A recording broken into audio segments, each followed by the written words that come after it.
Are you interested in leadership? Welcome to the Menzies Leadership Forum podcast. Tune in for insights and observations about leadership, the challenges and blind spots, attributes and values that you need to lead now and in the future. I'm Liz Gillies, Menzies Foundation CEO, and your host today. Let's get started. Today I'm absolutely delighted to introduce Dr Ariella Helfgott to the Menzies Leadership Forum. Ariella is a Director of Collaborative Futures, a network member of Collaboration for Impact, an adjunct at the Torrens Resilience Institution, and a research fellow at Adelaide University. Ariella's recently returned to Australia, and I'd like to start the conversation this afternoon, Ariella, by asking you to tell us a little bit about yourself, your career, your work, and what's brought you back to Australia. Hi, Liz. Thank you so much for having me. I'm very honoured to be here. My entire professional career has been dedicated to strategic, collaborative approaches for addressing major societal challenges, and really diverse ones in diverse contexts, from peace building in fragile states to sustainable development and poverty alleviation, environmental protection, biodiversity conservation, climate change and community resilience to natural hazards, energy transition, sustainable and equitable water, food and energy systems, social inclusion, access to healthcare, education and jobs. And the collaborative nature of my work has often meant that I've held multiple affiliations across academic, government, non-government and private sectors. I've been a strategic analyst for the Australian Department of Defence. I was a senior research fellow in the Environmental Change Institute at the University of Oxford for 11 years. I've been a senior research fellow at the Universities of Wageningen and Adelaide, and an assistant professor of sustainable development at Utrecht University. I spent 2.5 years as a member of the Shell scenario team based in the Netherlands. I've been capability development and consulting lead for Collaboration for Impact here in Australia. And I'm also running an organisation dedicated to building systems thinking and futures literacy that's called Collaborative Futures. I moved back to Australia around a year ago, and since then I've been focused on the resilience of Australian society to a range of challenges that we're facing as a nation in the coming decades, from threats to democracy, growing economic inequalities, precarious labour and unemployment, social fragmentation, political polarisation, climate change and energy transition, water and food security, with a particular focus on the community level, which includes community resilience to bushfires and COVID, and all of that in the context of all the other things I just mentioned and the pre-existing inequality. So Ariella, we were lucky enough to come together around our shared interest in understanding how to support communities, first in the context of the bushfires, and then following on very closely the implications of the pandemic. I was very taken by your work and the deep thinking that you've given to the role to community resilience, its fundamental importance, and the role of citizen leaders.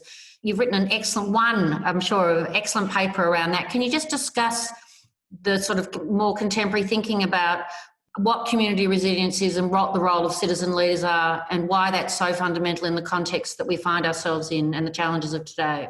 Yeah, say about that. So, we can't actually talk about resilience without talking about resilience of what, to what, from whose perspective, and over what time frame, and changes that impact different stakeholders impact them differently, and what constitutes improvement or detriment depends on whose perspective and who you're talking to, and that's something I've written extensively about. But for now, I'll just say that resilience is normative, and community resilience, or the ability of a community to cope with, recover from, adapt and possibly benefit as a result of a disturbance, is underpinned by a range of things that take place both within the community but also beyond the level of the community itself, and depends on the social, economic, political and environmental systems that community is embedded in. So social capital and connectivity within the community is important, and so is social capital and connectivity outside the community, which allows the community to leverage the resources it needs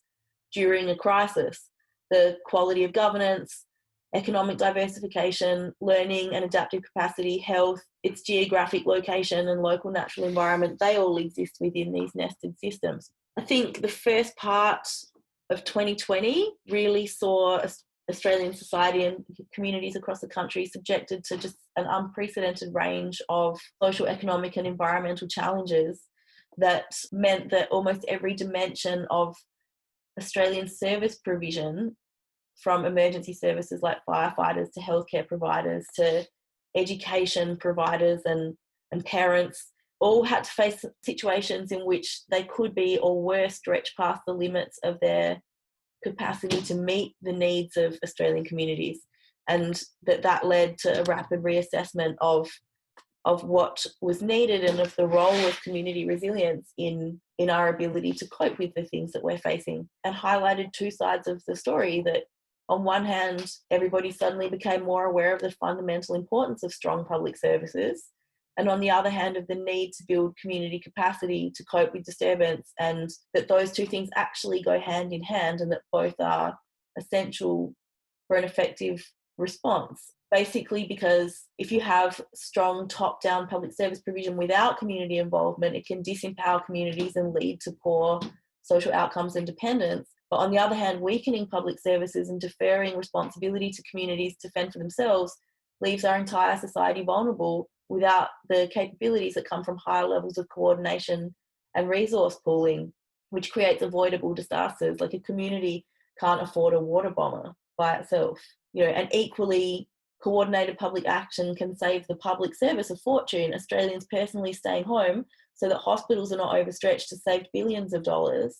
And I've seen an estimate that it's saved us far more than has been invested in the economic stimulus packages. And the main form of leadership which has brought communities through the recent bushfires has been local citizen leadership. So I think we've seen a dynamic interplay between the role of the public and the role of the public service, and that we need both to be strong in order for either to function effectively. So, Ariella, the purpose of the project that Menzies Foundation and you and Collaboration for Impact are collaborating around is an insight or a deep dive into the sort of citizen leadership and community resilience that is emerging in those communities affected by bushfires and also COVID. Can you just tell us a little bit about the project that we've developed together, the sort of communities that we're working with, and the approach that we're taking in order, as I said, to get an insight to the sorts of things that you're talking about in the Australian context? Yeah, I mean, it's a first step. We have 5 really diverse communities. So we're looking at Kangaroo Island, East Gippsland, Malakuta, the Beechworth area and Burnie in Tasmania. And the reason that we've chosen those communities is because they've all been affected by either or both bushfires or COVID significantly recently. And they have very different forms of community organisation, citizen leadership and community resilience in response because of their different conditions. So Kangaroo Island has a huge amount of emergent community organising and citizen leadership that in response. It's quite diverse and certainly not just centrally organised, whereas Malakuta has set up a community-owned association with more than 1,000 members, and they are channeling external funds through that association and controlling their recovery process. East Gippsland has very strong Indigenous leadership and has actually their leadership in East Gippsland went beyond a collective impact approach that Collaboration for Impact was going to run at some point, as their leadership has actually taken primacy over an external collective impact approach. Whereas in Burnie, there's a very strong collective impact project that's been taking place there for a long time called Burnie Works, and the backbone team that's part of that actually coordinated Burnie's response when they became a COVID hotspot. And then finally, the Beechworth area is interesting because the community there has had a grassroots representative democracy movement, and they've actually elected an independent in 2 elections because of a movement deciding we'd like to vote for people that really represent our needs rather than voting based on group identity. And that movement and the culture and connectivity it's created within that community has affected the way that it's responded to the recent bushfires. So these communities all look very different. There's very diverse forms of leadership that have shown up in each place, but in all cases citizen leadership's been a crucial component of the response to these challenges. And one of the really fascinating and I think really interesting aspects of the project is the power of the narrative and the sort of methodology that you're using in order to explore and more deeply understand these models. Talk a little bit about narrative's been a recurrent theme in many of our conversations, Ariella, and you've managed, in addition to those, building a network of those communities, which is just so excitingly representative of different ways communities have responded in the context and circumstances they find themselves.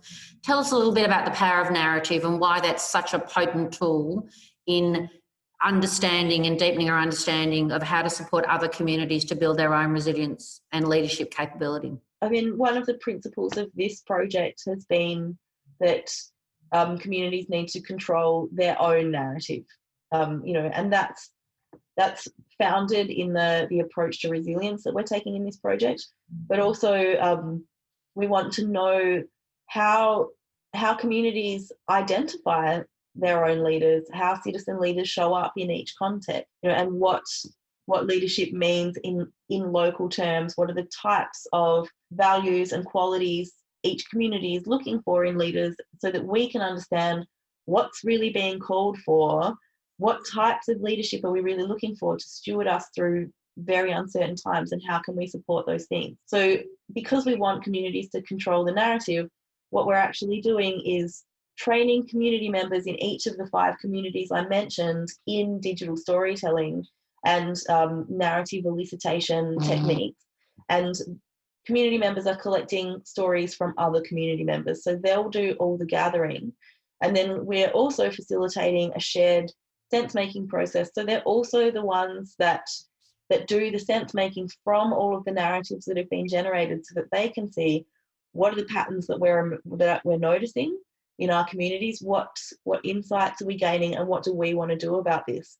So within this project, the role that we're playing is just to enable all of that to happen, and then to ultimately help each community to determine what's the narrative that they want for themselves, for their own future, and how does that relate to their own resilience, so that they get to define what constitutes positive change on their own terms.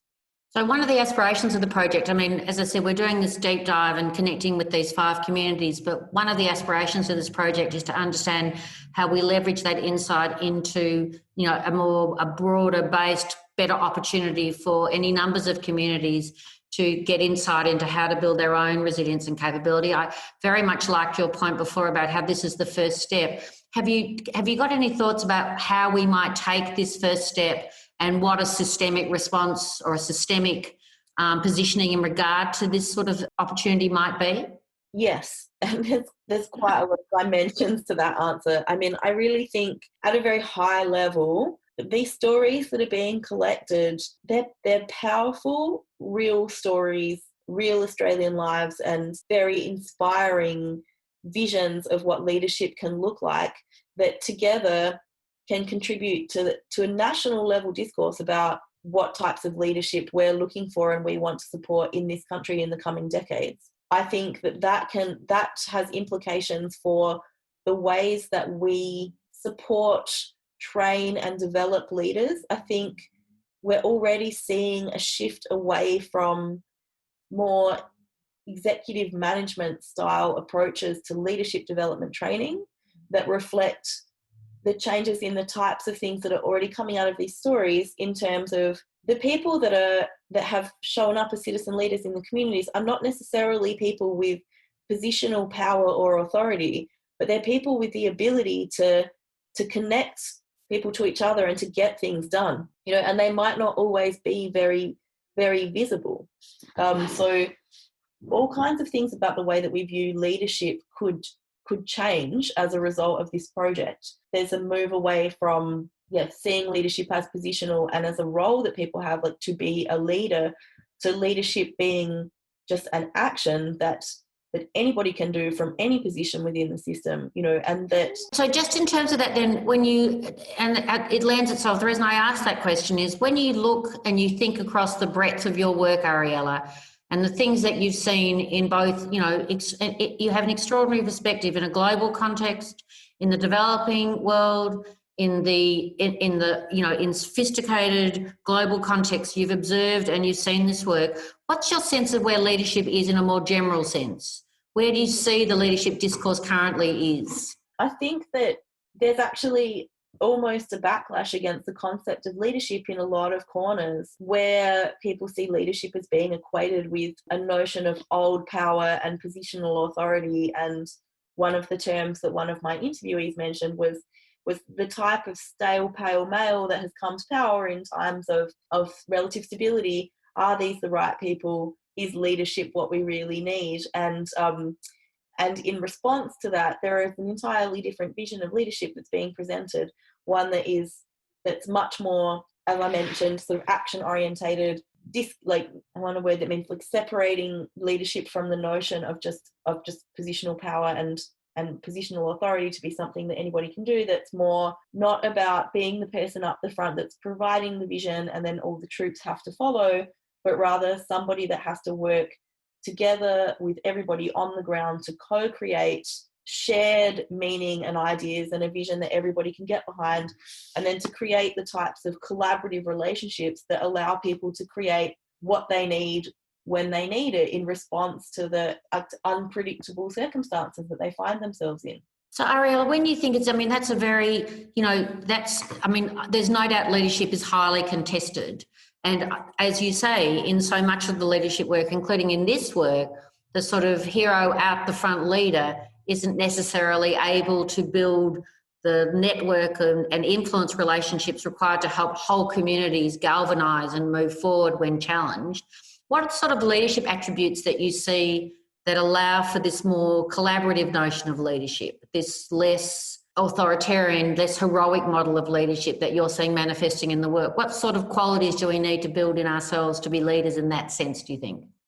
So I'm hearing from both males and females who have been identified as leaders by their communities or in their work, and that emotional intelligence is required, that really a capability for deep listening so that you can understand what's being called for, what's needed from people, but also to be able to be involved in co-creation. So the skills and the valuing of co-creation, the belief that collaboratively we'll be able to create something together that we wouldn't be able to do alone. Yeah, so an ability to listen, to pick up on signals and patterns, an ability to work collaboratively to create meaning and ideas and purpose and alignment, and also a range of skills that are emotional intelligence, but there are also technical aspects to this that help people to be able to continue to lead in times of extreme uncertainty and change. Obviously, there's an emotional component to that, but I've also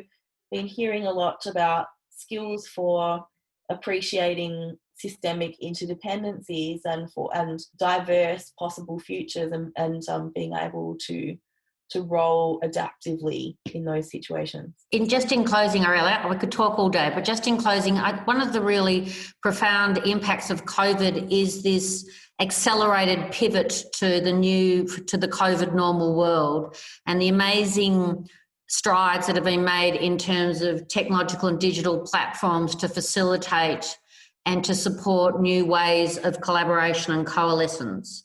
I think in a bizarre sort of way that this project, which is focused on communities in crisis and their response to it, it's almost as we accept that COVID normal is not sorting out the pandemic and moving from it, but living with it. And in the sense that bushfires and these other crises are unfortunately seems to be an indelible part of our future. It does seem to me that this project is of its moment and of its time, that our new reality really requires us to really deeply understand the sorts of themes that we're exploring in this project, to position ourselves to best cope with the uncertainty and complexity of the world we face. Have you got any final observations about that as a challenge? And your belief in, do you share that sense of the importance of this work and the implications it has for all of our futures? I really deeply share that sense. I feel like, at times like now where high levels of uncertainty seem to be the norm rather than the exception as we go forwards, the like traditional approaches to managing in like zero stock efficiency models of management just are not resilient, and resilience just becomes so much more important in times like these. The types of leadership that we need in resilience are the types of leadership that allow communities and societies to craft what they need when they need it, even though they previously didn't know they would need it. The types of leadership that empower people to have agency, even though there's so much going on in the context that they can't control, to still feel like they have agency over the direction that their communities and societies will take. And I think without that, we have the potential for a lot of negative social outcomes, since I don't think that there are very many people that feel happy about change that's imposed on them and feeling the loss of agency. But if we can have the type of leaders that can work relationally in the ways that we have just been discussing, to empower people to take the agency that they can take from whatever positions that they're in society to create the type of future that they want, that changes what we're going through now from a feeling of anxiety to more of a focus on the feeling of hope, and that the uncertainties that we're facing now are actually opportunities for us to not be stuck in things that we don't like anymore or that no longer serve us, that we've actually got the opportunity as communities and societies to create a better future. So Aria, I'd just like to thank you so much for spending the time with me today.